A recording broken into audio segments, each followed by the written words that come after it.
a donde quiera que vayas y donde quiera que estés. Como familia estamos conectados. Y hoy, más que ayer, nos conectamos para estudiar juntos la Biblia, como familia de Centro Bíblico El Camino.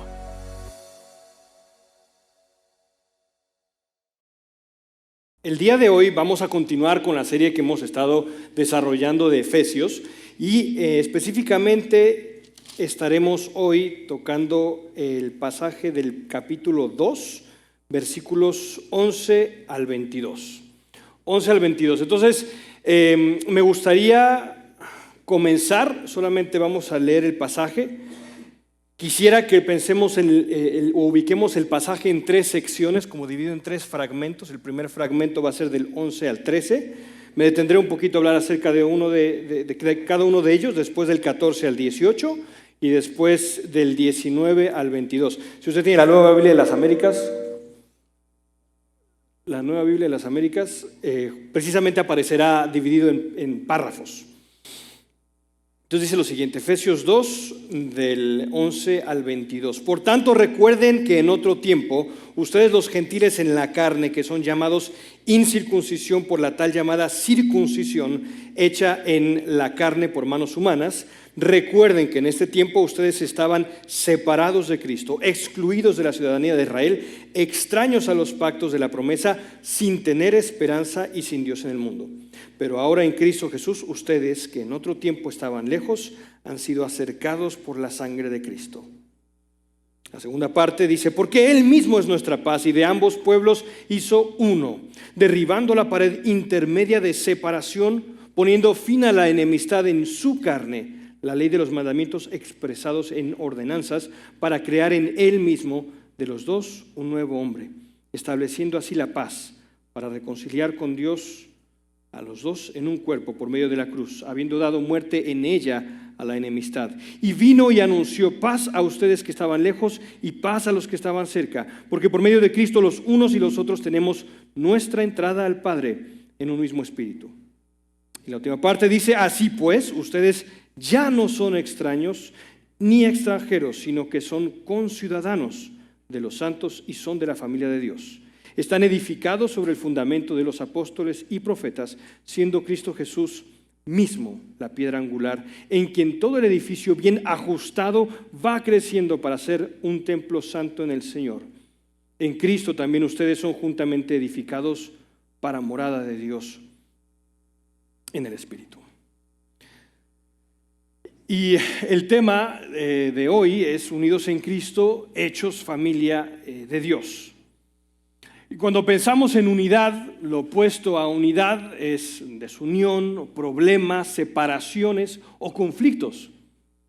Y nosotros nos topamos con esa realidad y con esa dificultad siempre, en todo momento, y específicamente en nuestra iglesia. Podemos hablar, por ejemplo, de diferencias económicas que causan dolor, cuando unas personas sí pueden permitirse el llevar a un familiar a un buen hospital y otros tienen que esperar meses a ser atendidos. Podemos hablar de diferencias sociales que causan separación, diferencias culturales que causan también incomprensión, o diferencias generacionales que causan distinción. Y nos preguntamos, ¿cómo puede una iglesia ser una o caminar en unidad cuando hay tantas diferencias? ¿Cómo podemos ser uno cuando hay tantas diferencias? ¿Cómo podemos ser una familia cuando hay tantas diferencias? Y si nos vamos a la historia y comparamos dos pueblos, ¿no había dos pueblos más dispares? O tal vez conjuntos de pueblos, al menos en el mundo bíblico, que judíos y gentiles. Y nosotros sabemos, y ya hemos escuchado varias veces, cómo de las primeras tensiones que existieron en la iglesia fue precisamente porque había dos pueblos con dos cosmovisiones distintas, con dos formas de pensar distintas, que de pronto eran una familia. ¿Y cómo podría ser eso posible? Me gustaría brevemente ir sobre algunos temas que nos muestran cómo este conflicto era tan fuerte.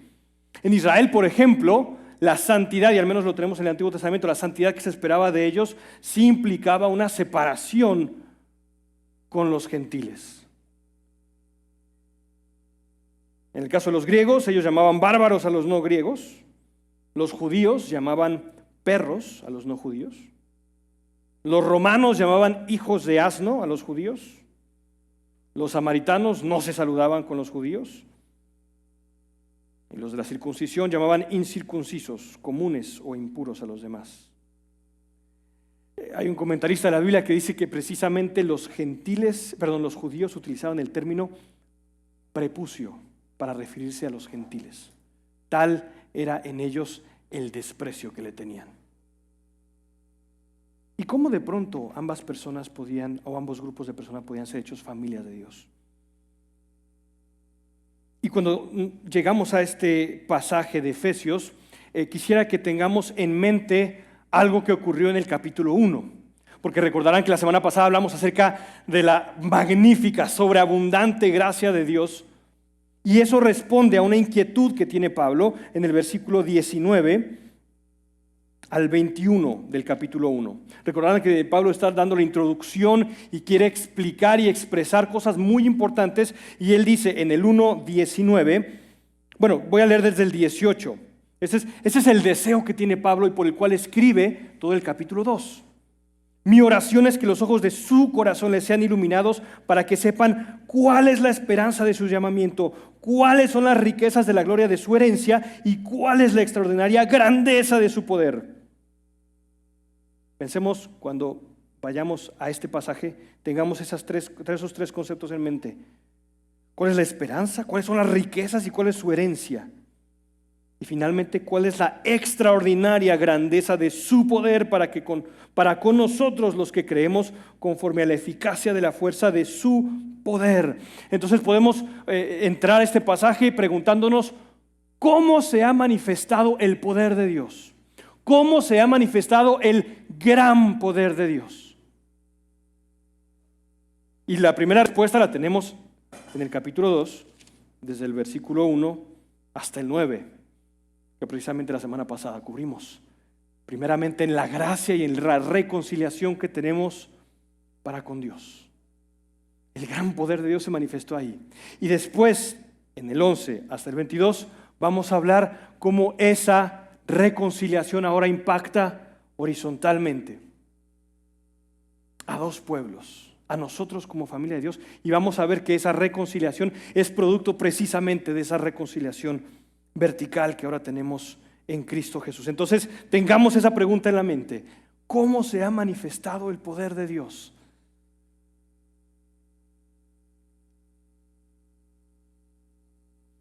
Y ahí es que precisamente llegamos a este pasaje. Y cuando hacemos un estudio breve, me gustaría que si tienen la confianza de marcar cosas en la Biblia, por ejemplo, puedan marcar cada vez que se habla de un qué, ¿no? Pablo empieza a utilizar muchas palabras con series. 5 cosas cuando menciona de cómo éramos nosotros antes del Señor. O cuando habla 3 resultados, etc. Utiliza muchas listas para enfatizar un punto muy importante. Y así es que llegamos entonces a la primera sección, que va desde el 11 hasta el 13, preguntándonos cómo se ha manifestado el poder de Dios. Y lo primero que Pablo hace aquí es prepararnos para saber y recordar cómo éramos sin ese poder de Dios, cómo estábamos antes de que se manifestara el poder de Dios. Y el primer versículo en el 11 dice: recuerden que en otro tiempo ustedes los gentiles en la carne, que son llamados incircuncisión por la tal llamada circuncisión, Pablo haciendo énfasis de la tal llamada, porque recordarán que Pablo también menciona en otra parte en la Biblia que la verdadera circuncisión es la que se hace en el corazón. Ustedes que en otro tiempo eran incircuncisión por la tal llamada circuncisión hecha en la carne por manos humanas. Y hay el verbo que utiliza se podría mejor traducir como estén recordando, estén continuamente recordando. Y yo creo que la gracia del Señor y los regalos que el Señor nos ha dado son para recordar todos los días. Estemos recordando cómo éramos sin la esperanza de Dios. Continúen recordando para así poder entender el poder de Dios a nuestro favor. Recuerden cómo éramos antes. Entonces en el 12, recuerda y vuelve a utilizar, estén recordando que en ese tiempo ustedes estaban, y menciona una lista de 5 cosas. Hay 5 cosas que nos definían a nosotros antes. Primero, separados de Cristo. Segundo, excluidos de la ciudadanía de Israel. Tercero, extraños a los pactos de la promesa. 4, sin tener esperanza.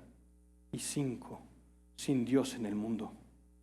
Si tú y yo no nos reconocemos que así estábamos, el mensaje de la gracia no va a sonar tan maravilloso como Pablo espera que lo recordemos y lo reconozcamos para así agradecer y alabar el poder de Dios. Primero, separados de Cristo. Si entendemos que toda la bendición, de acuerdo al 1.3, si vamos de vuelta a Efesios 1.3, bendito sea el Dios y Padre que nos ha bendecido con toda bendición espiritual en los lugares celestiales en Cristo. Si toda la bendición estaba en Cristo, ¿cómo estábamos sin Cristo?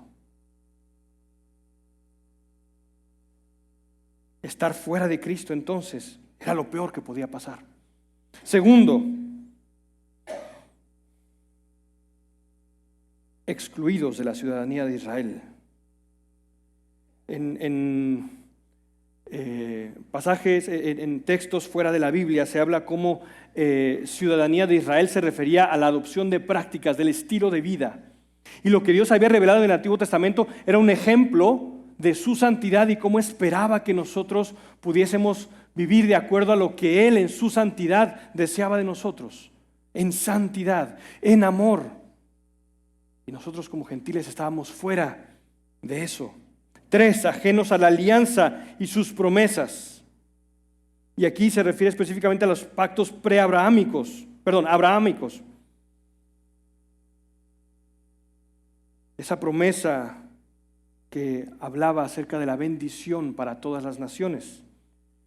El 4 habla sin esperanza. Nuestro futuro únicamente aguardaba la ira de Dios que viene sobre los hijos de desobediencia. Y el último dice, sin Dios en el mundo.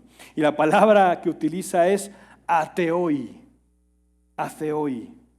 ¿Les suena alguna palabra? Ateoi. Ateos. Y es interesante porque en esa época a los cristianos se les acusaba de ateos, porque ellos no creían en el panteón de dioses. Pablo utiliza esa palabra y la voltea y dice, ustedes eran ateos porque los dioses que tenían no eran verdaderos dioses. Y en nuestro caso podemos hacer la ya mencionada vez tras vez, pero que nunca podemos dejar de recordar que nuestros dioses pueden no ser de madera, pero siguen siendo dioses falsos y seguimos comportándonos como ateoi, sin Dios en el mundo. Esa era nuestra condición. Y si no recordamos nuestra condición, no podemos recordar el poder de Dios. Y no obstante, Pablo hace un cambio.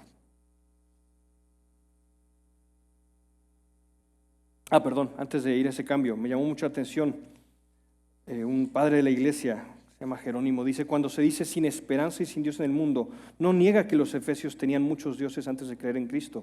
Su punto aquí es que aquel sin el verdadero Dios no tiene Dios que merezca nombre. Esa era nuestra condición.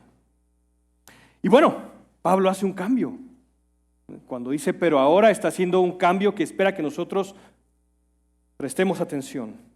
Pero ahora en Cristo Jesús, ustedes que en otro tiempo estaban lejos, han sido acercados por la sangre de Cristo.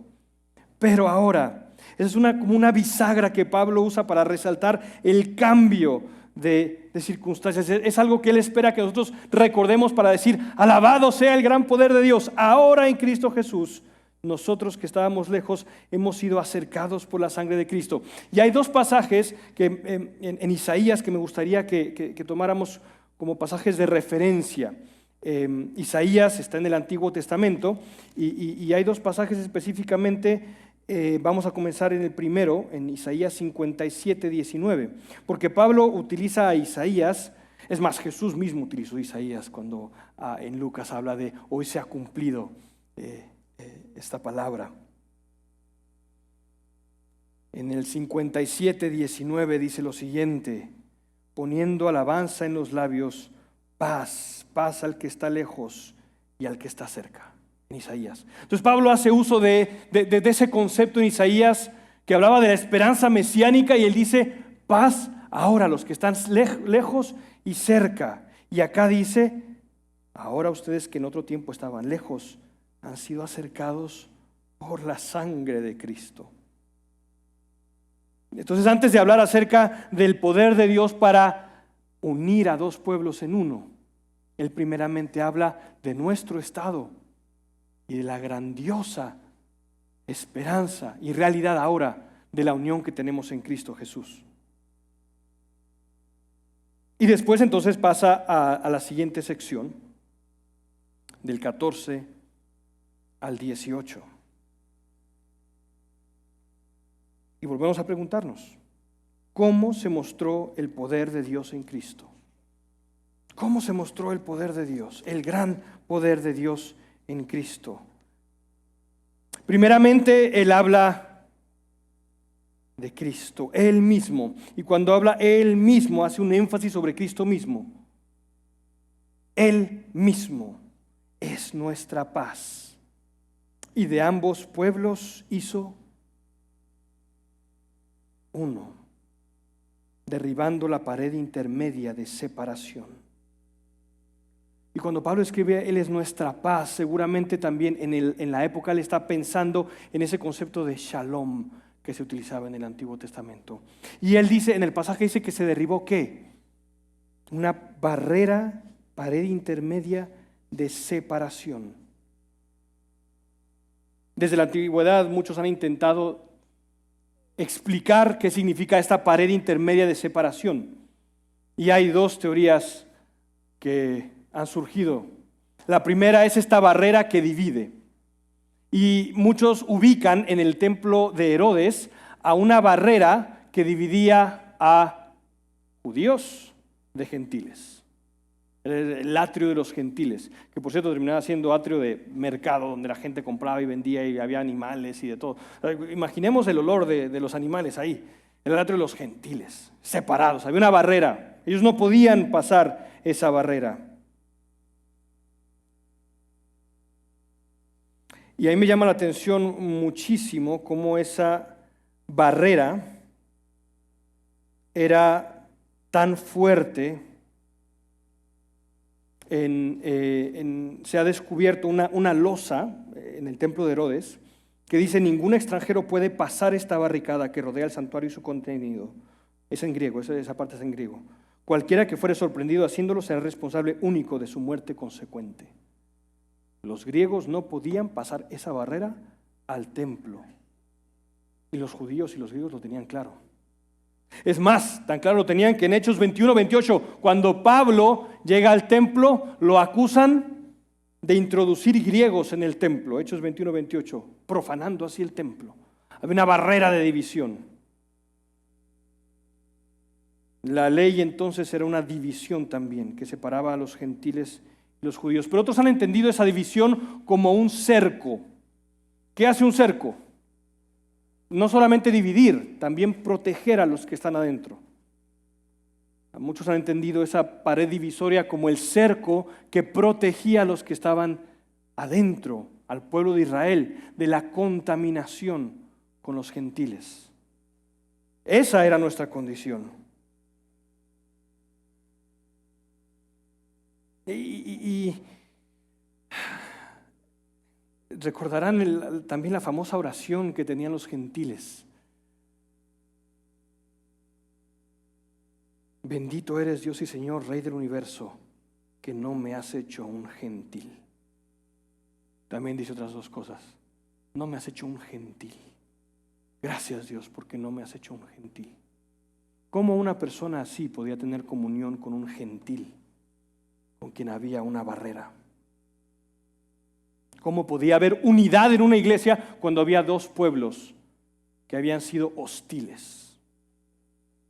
Pues el poder de Dios se mostró en Cristo, porque Él derribó esa pared intermedia de separación, poniendo fin a la enemistad. ¿En dónde? En su carne. Aboliendo, es otra manera de explicar o interpretar ese pasaje. Aboliendo esa separación.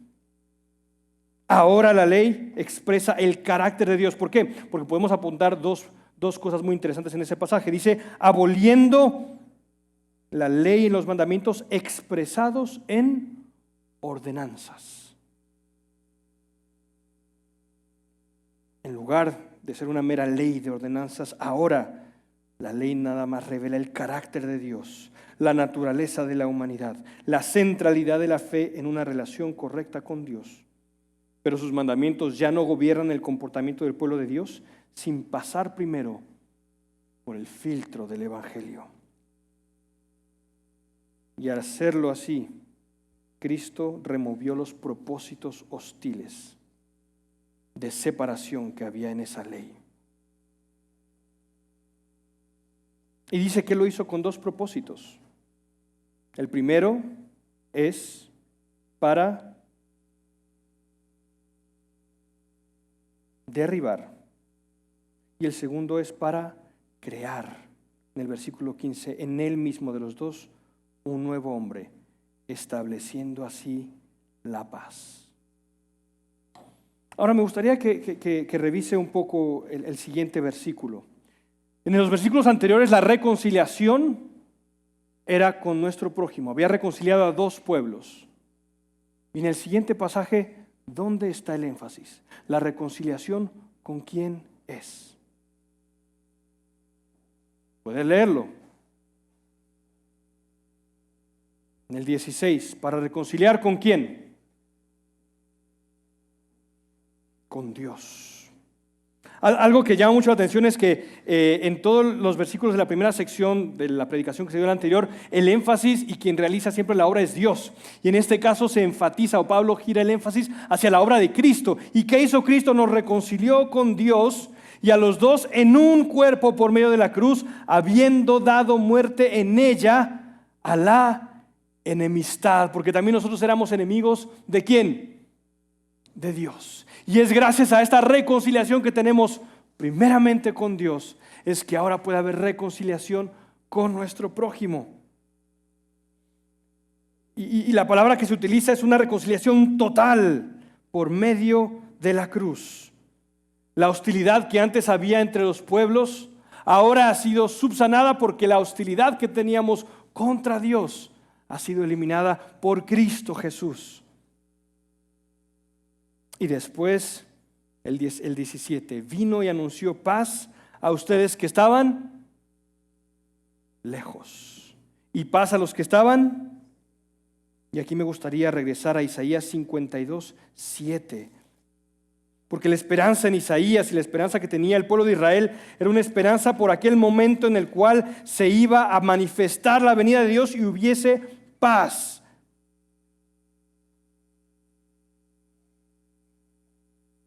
Isaías 52, 7a. Qué hermosos son sobre los montes los pies del que trae buenas nuevas, del que anuncia la paz, la venida de Dios, el que anuncia la salvación. Qué hermosos son los pies de aquel que anuncia la paz. Anuncia la paz. ¿Y quién hizo? ¿Quién anunció la paz en Efesios? Cristo. ¿Y anunció la paz a quiénes? A los que estaban lejos y cerca. Porque por medio, 18, el versículo 18, por medio de Cristo, los unos y los otros tenemos nuestra entrada al Padre en un mismo espíritu. En un mismo, ¿qué? Espíritu. Y aquí vale recalcar de nuevo lo que mencioné al principio. Cada vez que tengamos dos pueblos hizo uno. Un espíritu. Somos un espíritu. ¿Cómo puede haber reconciliación y familia de Dios? Puede haberlo producto del gran poder de Dios que se manifestó en la reconciliación.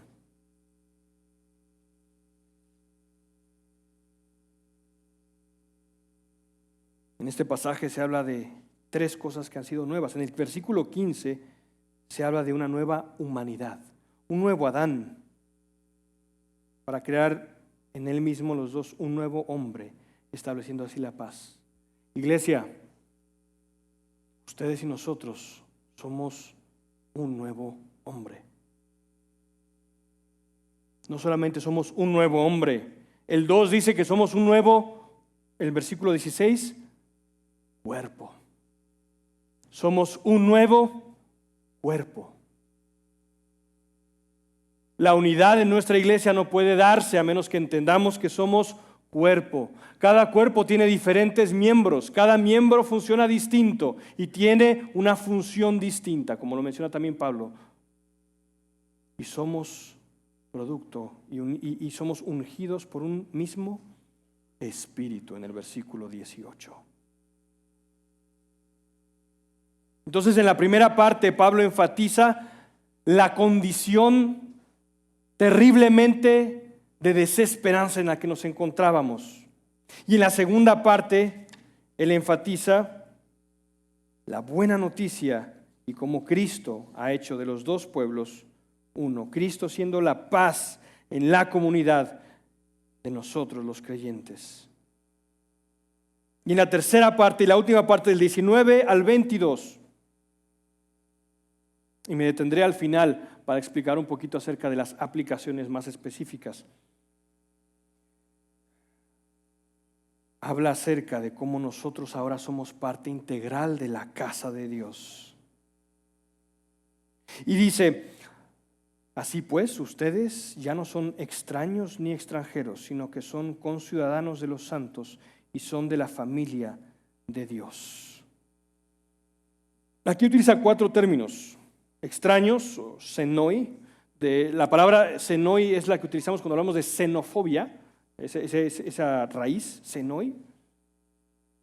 Extranjeros, paroikoi, sino somos conciudadanos y miembros de la casa de Dios. En la antigüedad constantemente se contrastaban estos dos términos, los primeros que menciona Pablo, con los dos segundos. Es más, Filón menciona, un filósofo en la antigüedad, cómo las personas adoptaban la forma distinta de hablar dependiendo de a quién hablaban. De si a padres, a hijos, a familiares, a distantes, a personas de la casa. Y cuando hablaba de la persona de la casa, precisamente utiliza la palabra que aquí utiliza Pablo para decir la familia de Dios. Que a los extranjeros y ciudadanos y a extraños. Y mientras leía esto, se me ocurría la gran paradoja que tenemos nosotros como extranjeros y advenedizos en esta tierra. Y ahora ya no extranjeros de Dios y del reino de los cielos, sino ahora conciudadanos. Es una paradoja. Ahora nos hemos vuelto extranjeros aquí. ¿Cómo vive un extranjero? ¿Tiene certeza legal y jurídica siempre? ¿Tiene una red de apoyo? ¿Tiene familia? Yo desde pequeño tenía la inquietud, ¿qué pasa si mis padres mueren? Porque yo no tenía abuelos ni tíos en Guatemala. Y era mi miedo. Porque yo no sabía lo que era un fin de semana ir con los abuelitos. Y hay muchos extranjeros que obviamente no tienen la comunidad de red de apoyo que yo sí tengo. ¿Y cómo se sentirán ellos? Pues precisamente así éramos, extranjeros. Y ahora hemos sido hechos conciudadanos de los santos y hechos familia de Dios. Pero eso también lleva una contrapartida. ¿Somos ahora ciudadanos de esta tierra? No. Ahora somos extranjeros en esta tierra. Y en uno de los primeros escritos del Nuevo Testamento, de la iglesia antigua, escrito en el siglo II, se llama la epístola o el discurso a Diogneto. Él habla acerca de los cristianos y él utiliza esos dos términos, pero precisamente de la manera en que lo menciona ahora. La paradoja de nuestra situación como extranjeros. Habitan en su propia patria, hablando de los cristianos, pero son forasteros. Toman parte en todo como ciudadanos, pero lo soportan todo como extranjeros. Toda tierra es extraña patria para ellos, pero están en toda patria como tierra extraña. Porque ahora todos nosotros sabemos que somos ciudadanos juntos de un nuevo reino celestial. Y finalmente Pablo termina con una metáfora. Y esta metáfora sería interesante que pensemos y lo conectemos tanto con lo que hablé la vez pasada del templo de Artemisa, como probablemente la referencia más cercana que tendría Pablo, que sería el templo de Israel. Y dice lo siguiente: así pues ustedes ya no son, desde el 19, extraños ni extranjeros, sino son conciudadanos de los santos y son de la familia de Dios. Están edificados sobre el fundamento de los apóstoles y profetas, siendo Jesús Cristo mismo la piedra angular. Esta piedra angular es la piedra más importante del edificio. Y por la raíz que se utiliza en esa palabra, eso hasta podría funcionar como piedra angular, pero que también culmina todo. Están edificados sobre el fundamento de los apóstoles y profetas, siendo Cristo Jesús la misma piedra angular, en quien todo el edificio bien ajustado va creciendo. ¿Con qué fin? Para ser un templo santo en el Señor. En Cristo también ustedes son juntamente edificados para morada de Dios en el Espíritu. Y yo sé que hay ocasiones en que nos duele cuando nos van formando, cuando van cincelando la piedra y quitándole bordes que no sirven para para construir y edificar ese templo. Duele. Duelen las diferencias. Duelen las diferencias entre hermanos. Duelen las diferencias generacionales. Duelen las diferencias sociales. Pero Cristo nos está cincelando, nos está formando para hacer aquí ese templo. Y nosotros ahora somos morada de Dios en el Espíritu. Ya no es aquel pueblo de Israel en el cual llegó la Shekinah, la gloria de Dios. Y ellos dijeron, somos un pueblo y tenemos un Dios. Ahora somos nosotros los cristianos en quienes mora Dios en su Espíritu.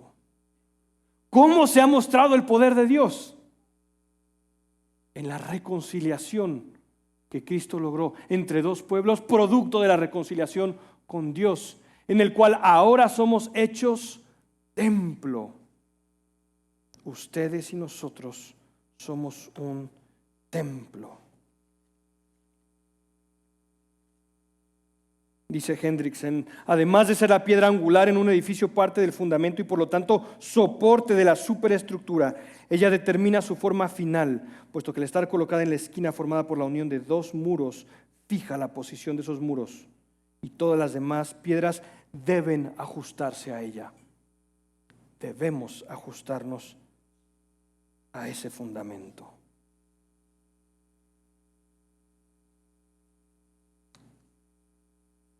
Este templo, cuya piedra fundacional y la que termina con la cabeza, recuerda esa expectativa de un templo reconstruido en el que Israel y las naciones se reunirían en adoración a Dios. Una manera de resumir todo este pasaje sería así: los judíos y gentiles habían estado atascados en rebelión contra Dios, es decir, nosotros, tú y yo, habíamos estado atascados en rebelión y separados de la revelación de Él mediante Israel, terminantemente sin esperanza de escape de la ira de Dios. Entonces Dios, porque es excesivamente misericordioso, los salvó y los trajo en comunión con su pueblo, dándoles un hogar en el que Él es Padre, un hogar en el que Él termina siendo el templo donde la presencia de Dios mora. Iglesia, ¿cómo podemos ser un testimonio de Dios y cómo podemos lograr mostrar al mundo ese gran poder de Dios? Primero, nuestra reconciliación se logra porque primero se logró la reconciliación con Dios. Nuestra reconciliación se logra cuando entiendo lo separado que estaba de Dios y la gran necesidad que tenía de la cruz de Cristo. Nuestra reconciliación, nuestra unidad como iglesia se logra cuando reconozco que yo pertenezco a un cuerpo, a un pueblo, a un nuevo hombre, gracias a un Salvador que murió en una cruz y nos ha dado un espíritu y formamos un templo como piedra angular.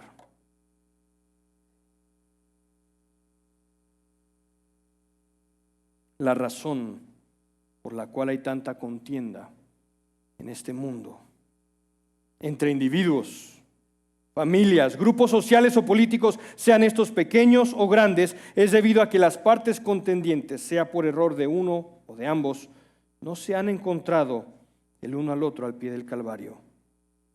Si los pecadores se han reconciliado con Dios mediante la cruz, entonces pueden verdaderamente reconciliarse entre sí. Y yo preguntaba al principio, ¿cómo es posible que seamos iglesia con tantas diferencias económicas que causan dolor y separación? ¿Cómo podemos ser iglesia cuando hay tantas diferencias sociales que causan distinción y separación? ¿Cómo podemos ser iglesia y estar reconciliados y ser un cuerpo cuando hay tantas diferencias generacionales? Cuando hablamos de los rucos, los boomers o los viejitos, o cuando se habla de los millennials que no saben. ¿Cómo puede haber una unidad cuando entre ambos hay incomprensión?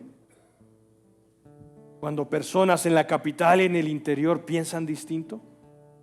Cuando personas de distintos estratos sociales viven y piensan distinto. ¿Cómo puede haber unidad cuando todos entendemos a Dios, algunos como mano, otros como pie, como parte de un mismo cuerpo, entendiendo las aristas distintas? ¿Cómo podemos ser uno? Solamente por el gran poder de Dios que se ha manifestado en Cristo.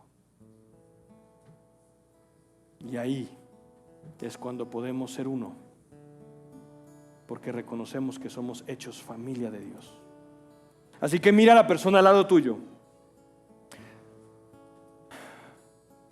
Si no reconocemos que nos necesitamos mutuamente, si no reconocemos que hemos sido hechos ahora un pueblo, no podremos ser ese templo en el cual todas las naciones puedan llegar y adorar a Dios.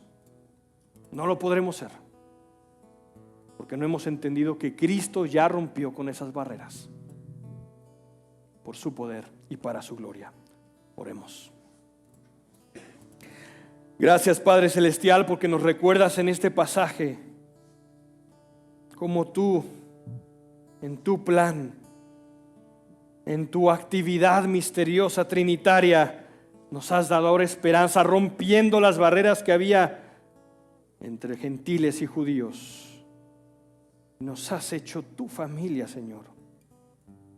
Gracias porque alabamos tu poder, porque antes éramos extranjeros, éramos destinados a tu ira y ahora somos familia, Señor. Somos tu familia y tú eres nuestro Padre. Gracias por tu gran salvación. Queremos que el mundo entero sepa que tú eres Dios, que en ti hay vida, Señor. Te alabamos, Padre, de nuestro corazón al recordar y al entender, como Pablo decía, que tú habías mostrado tu gran poder, primero en gracia y en reconciliación contigo, y ahora esa reconciliación impactándonos a nosotros y creando una familia y un cuerpo por un espíritu. Señor, gracias. ansiamos ser ese pueblo unido. Ansiamos ser ese pueblo que reconoce la gracia y la reconciliación que ha obtenido en ti y que por esa reconciliación puede perdonar al prójimo. Por esa reconciliación puede amar a pesar de las diferencias. Por esa reconciliación puede ser uno, porque tú eres uno. Alabamos tu nombre, que el mundo entero pueda venir a alabar y a conocer que hay un Dios en esta tierra, que tú eres Dios y que en ti hay vida. Amén. A donde quiera que vayas y donde quiera que estés, mantente conectado con Dios. Y también conéctate con nosotros a través de nuestras redes sociales. Hasta pronto.